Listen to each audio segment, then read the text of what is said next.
નમસ્કાર મિત્રો, મારી યુટ્યુબ ચેનલમાં ફરી એકવાર આપનું હૃદયપૂર્વક સ્વાગત છે। આજનો ટૉપિક છે મિત્રો કે એક ભાઈ હમણાં મને મળ્યા 10 દિવસ પહેલાં, તો એમને મને કહ્યું કે B12ની ઉણપ આવે છે। તો એમને કહ્યું કે B12ના ઇન્જેક્શન એક વખત નહીં પણ 2 વખત એમને એનો કોર્સ પૂરો કર્યો। આજથી 1.5 વર્ષ પહેલાં એમને B12ના ઇન્જેક્શન લીધા હતા, તો 1.5 વર્ષ પછી ફરીથી એમને B12ની ઉણપ આવીને ફરીથી એમને B12નો કોર્સ કર્યો।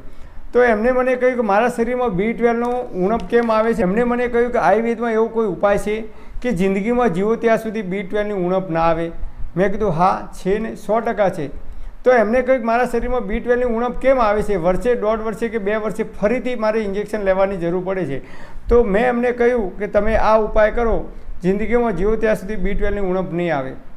તો સૌથી પહેલાં આયુર્વેદમાં કહ્યું છે કે જેનું પેટ સાફ એના બધા રોગ માફ। અને આયુર્વેદની અંદર પણ કહ્યું છે સર્વેષાણામ રોગાણામ નિદાનામ કુપિતમલમ, મતલબ કે બધા જ રોગોનું નિદાન એ શરીરની અંદર રહેલો કુપિત મલ છે, એટલે ખરાબ કચરો છે। જો આપણા બોડીની અંદર શરીરની અંદર રહેલો ખરાબ કચરો, ખરાબ કોલેસ્ટ્રોલ, કુપિત મલ એ જો બહાર નહીં નીકળે, એને બહાર કાઢવામાં નહીં આવે તો આપણા શરીરમાં અનેક પ્રકારની બીમારીઓ સમય આવે ત્યારે થઈ શકે છે। મેં કીધું કે તમે 7 દિવસ આયુર્વેદની લાઈફસ્ટાઈલ અપનાવો। તો એમને પગમાં કળતર થતી હતી, પગમાં નસ પકડાતી હતી, એક બાજુ ઊંઘવામાં આવે તો એ ખાલી ચડતી હતી, એટલે કે હાથ પગ શૂન્ય થઈ જતા હતા, પેટમાં બળતરા થતી હતી અને ભયંકર કબજિયાત થતી હતી। કબજિયાત એટલે જોરદાર કબજિયાત થતી હતી એમને। શરૂઆતનો મળ કઠણ આવે, ખૂબ જોર કરવું પડતું, મળ ત્યાગ કરતી વખતે ખૂબ સમય ટોયલેટમાં બેસી રહેવું પડતું।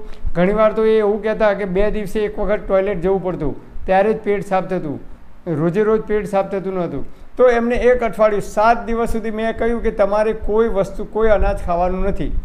દાળ ભાત શાક રોટલી પૂરી ભજીયા, દૂધ ચા કોફી, દૂધની બનાવટો, દહીં છાશ બધું જ મેં કીધું તમે બંધ કરી દો। હરડેનો પાવડર મેં એમને કહ્યું કે તમે નિત્ય એનું સેવન કરવાનું ચાલુ કરી દો।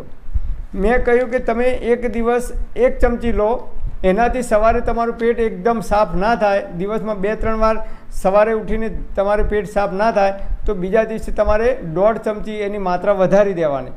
અને 1 ચમચીથી જો તમારું પેટ સાફ થઈ જાય તો બીજા દિવસે 1 ચમચી લેવાની, 2 દિવસ માત્ર લેવાની। અને 1 ચમચીથી વધારે વાર જો તમારે ઝાડા થતા હોય એટલે પેટ સાફ થતું હોય તો તમારે માત્રા એની ઘટાડી દેવાની, 1/4 ચમચી કે અડધી ચમચી કરી દેવાની। કારણ કે હરડે એ દરેક માણસના પ્રકૃતિ પ્રમાણે, દરેક માણસના શરીર પ્રમાણે અલગ અલગ લેવાની હોય છે। કોઈ 1.5 ચમચી કે 2 ચમચી લે ત્યારે જ એને પેટ સાફ આવે છે, અમુક લોકો અડધી ચમચી લે તો પણ પેટ સાફ થઈ જાય છે, અમુક લોકો 1 ચમચી લે ત્યારે જ પેટ સાફ થાય છે। આમ મેં એમને હરડેનો પાવડર આપ્યો અને એમને મેં કહ્યું કે તમે દરરોજ 1 ચમચી શરૂઆતમાં 3 દિવસ સુધી લો, તમારું પેટ નેટ એન્ડ ક્લીન એકદમ સાફ થઈ જશે। તો બીજા દિવસે એમનું પેટ સાફ ઓછું થયું, ત્રીજા દિવસે વધારે થયું અને ચોથા દિવસે એમને 3 થી 4 વખત જવું પડ્યું અને એકદમ પેટ સાફ થવા લાગ્યું। તો મેં કહ્યું કે 3 દિવસ પછી બિલકુલ બંધ કરી દો હરડે। તમારે હરડેનો પ્રયોગ કરવો હોય તો અઠવાડિયામાં 2 વખત કે વધુમાં વધુ 3 વખત કરી શકો છો। અને ભયંકર કબજિયાત રહેતી હોય, વર્ષો જૂની કબજિયાત રહેતી હોય, કાયમી કબજિયાત રહેતી હોય તો તમે હરડેનું નિત્ય સેવન અડધી ચમચી તમે કરી શકો છો। કારણ કે જો પેટ સાફ નહીં થાય તો અનેક પ્રકારના રોગ થશે। જેમ ચાનું વ્યસન પડી જાય છે, ઘણા લોકોને બીડી કે તમાકુ કે માવો મસાલો ખાવાનું વ્યસન પડી જાય છે, એમ જો હરડેનું નિત્ય અડધી ચમચી હરડેનું સેવન કરવાથી પેટ સાફ થતું હોય તો એમાં કોઈ નુકસાન નથી। આયુર્વેદમાં કહી છે પેટ સાફ નહીં થાય તો બધા રોગ થશે સમય આવે ત્યારે।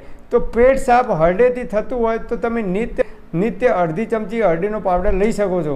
જો પેટ સાફ ના થતું હોય કન્ટિન્યુ તો પણ પેટ સાફ થવાની શરૂઆત થઈ જાય તો તમારે અઠવાડિયામાં 2 દિવસ લેવાની, પછી લેવાની નહીં। પછી જ્યારે તમે કોઈ ભારે ખોરાક ખો છો અથવા બહાર ભોજન કરવાનું થાય છે, હોટલમાં જવાનું થાય છે, એ દિવસે તમારે 1 ચમચી આખી લઈ લેવાની, પછી લેવાની નહીં। આમ મહિનામાં તમે 8 થી 10 વખત આનો ઉપયોગ કરી શકો છો, કન્ટિન્યુ લેવાનું નથી। જ્યારે તમને એમ લાગે પેટ ભારે છે કે વધારે ખવાઈ ગયું છે એ દિવસે રાત્રે 1 ચમચી હરડેનો પાવડર તમારી ફાંકી કરવાની। એટલે હરડેને આયુર્વેદની અંદર માતાનું બિરુદ આપવામાં આવે છે। જેની માતા નથી એની માતા હરડે છે। અને એવું પણ કહેવામાં આવે છે કે માતા કદાચ કોપાયમાન થાય, એટલે કે માતા ગુસ્સો કરે તો બાળકને કદાચ 1 કે 2 થપ્પડ મારી દે, પણ આયુર્વેદમાં કહે છે કે પેટની અંદર ગયેલી હરડે ક્યારેય કોપાયમાન થતી નથી, ક્યારેય તમારું અહિત કરતી નથી, પરોપકારી બને છે. એટલે હરડે નાના બાળકોને પણ આપી શકાય અને વૃદ્ધ હોય 80, 90, 100 વર્ષના એમને પણ આપી શકાય, પણ એમની માત્રા દરેકની અલગ અલગ હોય છે.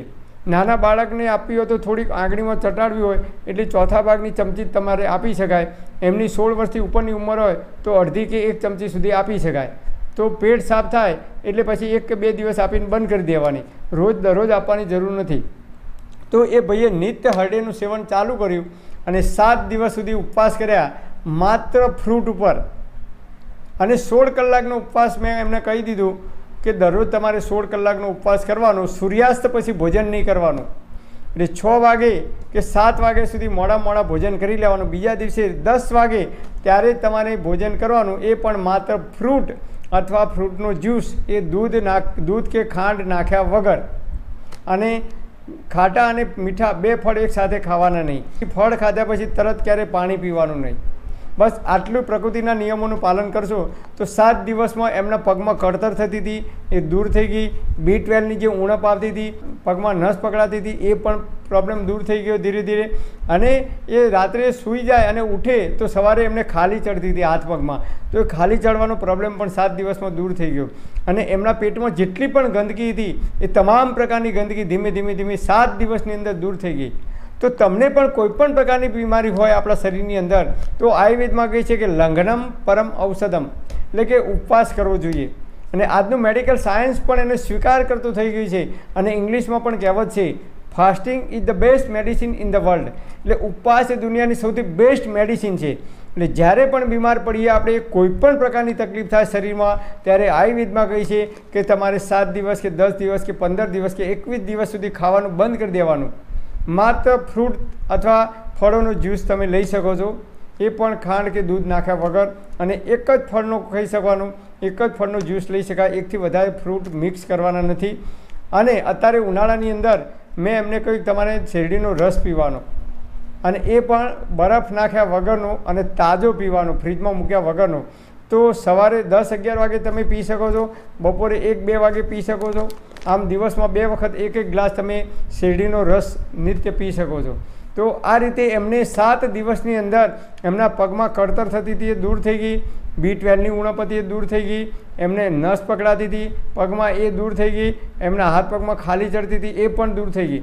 તો અનેક પ્રકારની બીમારીઓ દૂર કરે છે. અને પેટમાં જેટલી પણ બીમારીઓ હતી, પેટના જે કંઈ રોગ થતા હતા, પેટ ફૂલવું, પેટ ભારે લાગવું, અપચો, અજીર્ણ, કબજિયાત, આ તમામ પ્રકારની બીમારીઓ દૂર થઈ ગઈ. તો તમારે પણ કોઈપણ પ્રકારની બીમારી હોય તો આપણે સૌથી પહેલાં ઉપવાસ કરવાનો અને ફ્રૂટ ઉપર આવી જવાનું. જે કંઈ ફ્રૂટ સિઝનના હોય એ માત્ર ફ્રૂટ જ ખાવાના. અને તમે હરડેનું નિત્ય અઠવાડિયામાં 2 કે 3 દિવસ અડધી ચમચી કે 1 ચમચી, તમારું પેટ સાફ થાય એટલી ચમચી માત્ર અઠવાડિયામાં 2 દિવસ કે 3 દિવસ વધુમાં વધુ તમે હરડેનું સેવન કરી શકો છો. તો આ રીતે આપણે જો પ્રકૃતિના નિયમોનું પાલન કરીશું, આપણા ઘરની અંદર હરડેનો પાવડર નિત્ય રાખીશું, અને જ્યારે પણ આપણને કોઈ પ્રોબ્લેમ થાય અથવા પ્રોબ્લેમ ના હોય, બીમાર ના પડ્યા હોઈએ, ગેસ એસિડિટી ના થતી હોય છતાં તમે જો હરડેનું નિત્ય સેવન કરશો, એટલે કે અઠવાડિયામાં 2 જ દિવસ તમે નિત્ય સેવન કરશો હરડેનું, તો આપણા ઋષિઓ કહે છે કે આપણે જ્યાં સુધી જીવીશું ત્યાં સુધી તંદુરસ્ત અને નિરોગી રહી શકીશું. પરમપિતા પરમાત્મા આપ સર્વેને તંદુરસ્ત અને નિરોગી રાખે એવી હૃદયપૂર્વક મારી પ્રાર્થના. Thank for watching my video. Thank you.